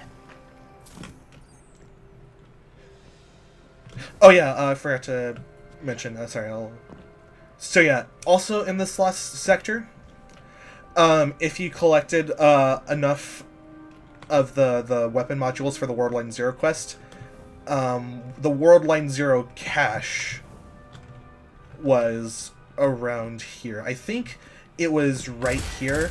Like, yeah, if you had enough of the things, then you could get World Line Zero right there and just be done with the quest. The catalyst to get World Line Zero, it's gonna be like one of the only catalysts I'm not gonna get before Beyond Light. And I'm not really too sad about that because, I mean, it's just farther teleports, and I don't think World Line Zero is ever gonna, like, break meta or anything like that, since it's such a gimmick niche weapon. It could, though. Like, if Bungie decides to buff it, like, immensely, which is gonna be very interesting. I remember one time with the weapon that, I got a triple kill with it just by using heavy attack, and, like, I think that was, like, the first sword triple kill I ever got in PvP.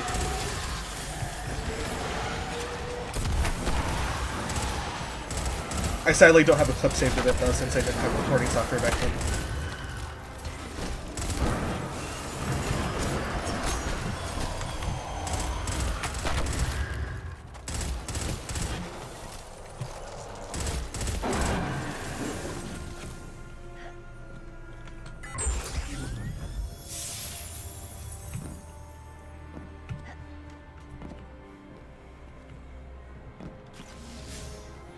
Again, it always spits you back out of the front.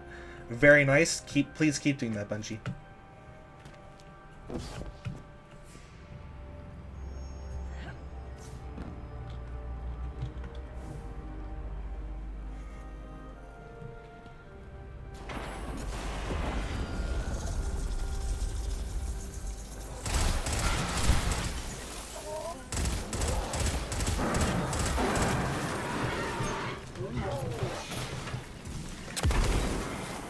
It sounds like Bungie is removing a lot of damage, is not going to feature many weapons that have damage perks in Beyond Light, so basically like things like Rampage, Kill Clip, Multi-Kill Clip, Swashbuckler. So I think with Huckleberry, an exotic that got released with this expansion in Warmind, I feel like that might become, alongside Bad Juju, like one of the better exotic primaries to use. Because Huckleberry, in its current state, has the unnerfed version of Rampage, where it scales up to extreme damage. Like, it's basically, its Rampage stat is reminiscent of Year 1's Rampage stat, where, like, it increased your damage by a lot. Like, I think it goes up to 66%, like, on 3 stacks, instead of, like, the normal 33% that we have.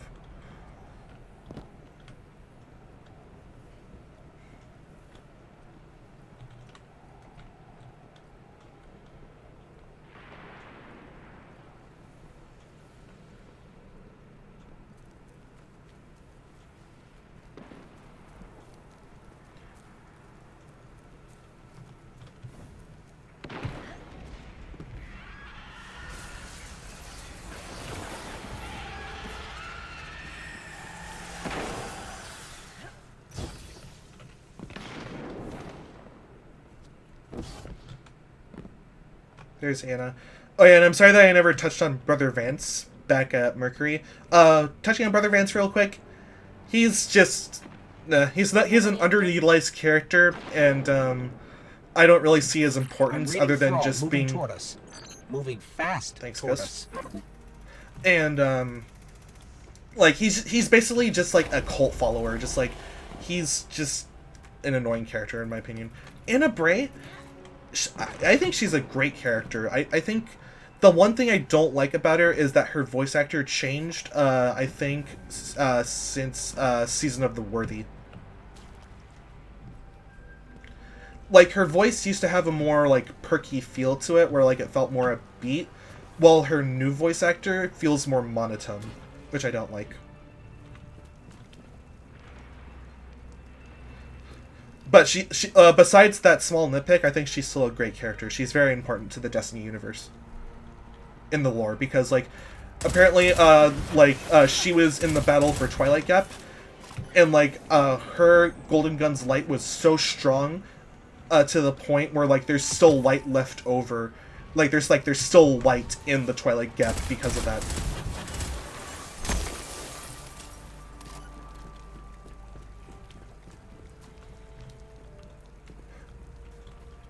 Interestingly, this area became relevant due to, like, a small thing that Bungie did to honor a developer that had died a long time ago. So basically, yeah, this little area was made to just kind of, like, pay homage to him.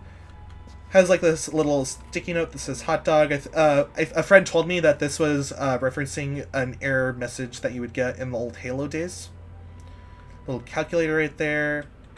Little shot glass with the Clovis Bray logo on it. And a snake with a red circle in this. And you would scan this, and then you would go back to Anna Bray, and she would give you an exotic cipher.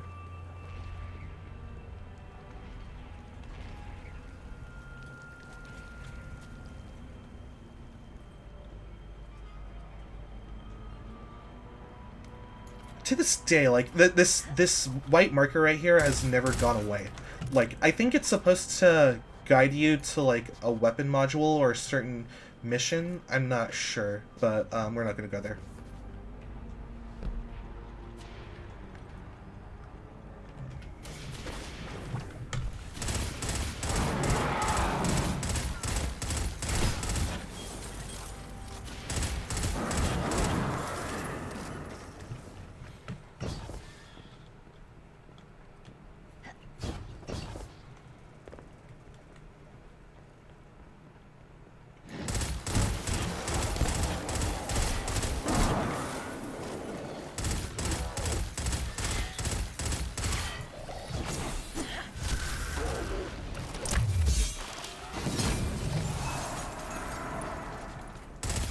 I know that Mars is going away, but I wonder how the Rasputin storyline will progress, since Rasputin has essentially shut itself down in fear of being taken out by the darkness. Because Anna Bray had ran a simulation to see how Rasputin would fend off against one of the Darkness Pyramids, saw that Rasputin saw that the darkness would destroy one of the planets. Like, I think it was running a simulation on Earth, and then Rasputin's like, nope, I'm out of here. See ya. Which is really sad, because Season of the Worthy was all about, like, you know, preparing Rasputin for the darkness. And it's just like, it doesn't feel worth it to see that payoff.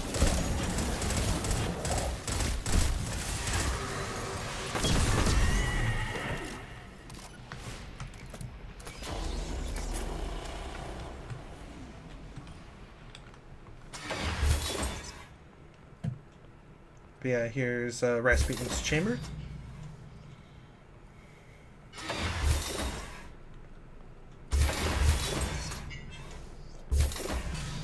That's weird. I thought it would be turned off.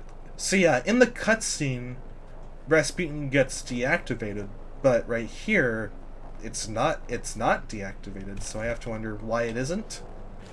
But who knows? It's probably just like a thing like that Bungie hasn't got around to updating yet. Planet's going away, it doesn't really matter.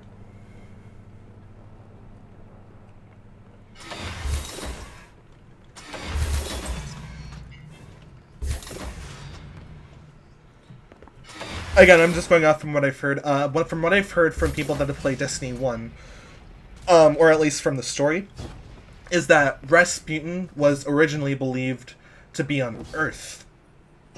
But then, with the events of Warmind, was discovered on Mars. So, we now know where Rasputin is. We tried to get him functional, but no, he's not functional anymore, and I'm sad.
I think I remember correctly, there's one more last sector. Let me check.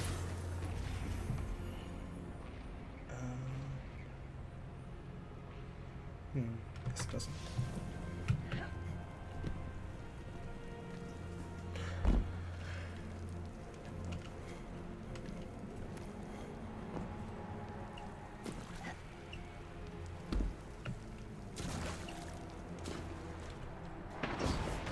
Oh yeah, I also like the little Warmind statue right there. I like that.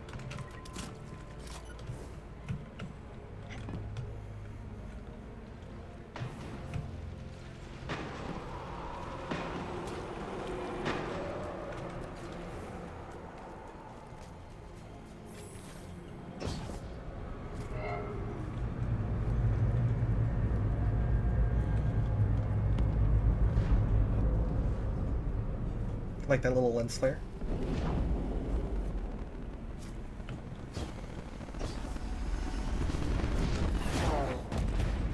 If there are any Guardians on this channel, a warsat just crashed in your vicinity. I could use your help recovering its data.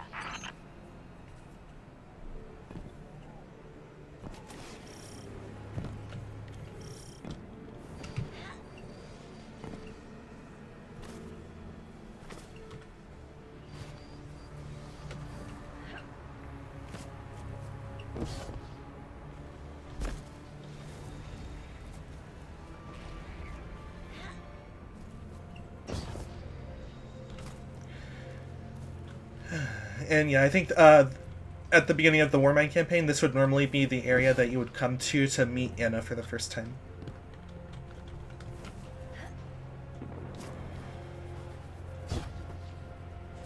And yeah, I think with that, that's all the planets in their entirety that are getting removed. So far, my overall my overall rating for this planet is probably 8.5 out of 10. And I would say my opinion for all the planets getting removed, I am pretty sad that they are getting removed, at least for Mars, because of the one last sector I like to go to. But overall, like if Bungie wants to do what they need to do in order to make more space for the game, like I'm happy that they're making players aware that they're doing these changes like as soon as possible, so that way they can prepare players. Like I like that Bungie does that, so that way they can help prepare players for like the next expansion or whatever. And with that, the book on Io, Mars, Mercury. Io, Mars, Mercury. Wow, why am I forgetting things? And Titan. The book on them is coming to a close.